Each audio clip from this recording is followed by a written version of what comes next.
بسم اللہ الرحمن الرحیم۔ السلام علیکم۔ ہمارا جو موضوع چل رہا ہے حضرت ابراہیم علیہ السلام اور ان کے فرزند حضرت اسماعیل علیہ السلام کے متعلق ہے۔ گزشتہ ویڈیو میں جو موضوع تھا وہ مقام ابراہیم تھا کہ کس طرح آپ اس پتھر پہ کھڑے ہوئے اور آپ کے نشان اس پتھر پر جذب ہو گئے، جو آج بھی حرم شریف میں مقام ابراہیم پر موجود ہے۔ آج کا جو موضوع ہے آگ کا گلے گلزار ہو جانا۔ حضرت اسماعیل علیہ السلام کے چچا نے جب آپ کی بات ماننے سے انکار کیا اور وہ چچا آپ کا دشمن ہو گیا، تو اس کے بعد حضرت ابراہیم علیہ السلام نے اپنی قوم کو دعوت حق دی، تو انہوں نے بھی حضرت ابراہیم علیہ السلام کی بات ماننے سے انکار کر دیا۔ مگر آپ حضرت ابراہیم علیہ السلام مسلسل اپنی قوم کو نیکی کی دعوت دینے اور انہیں کفر و شرک کی اندھیری وادیوں سے نکالنے کے لیے کمر بستہ رہے، مگر وہ قوم باز نہ آئی اور وہ قوم بھی حضرت ابراہیم علیہ السلام کی دشمن ہو گئی اور کہنے لگے، ترجمہ کنز الایمان، بولے انہیں قتل کر دو یا جلا دو۔ سورہ عنکبوت۔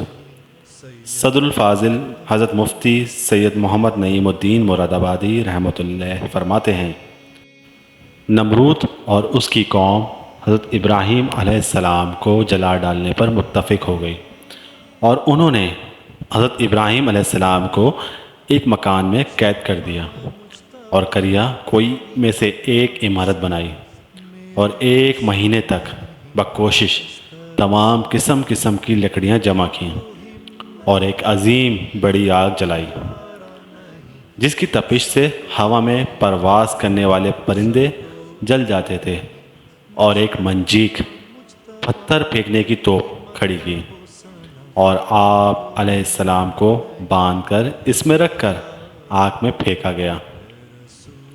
اس وقت حضرت ابراہیم علیہ السلام کی زبان مبارک پر تھا، حسبی اللہ و نعم الوکیل، یعنی اللہ مجھے کافی ہے اور کیا ہی اچھا کارساز۔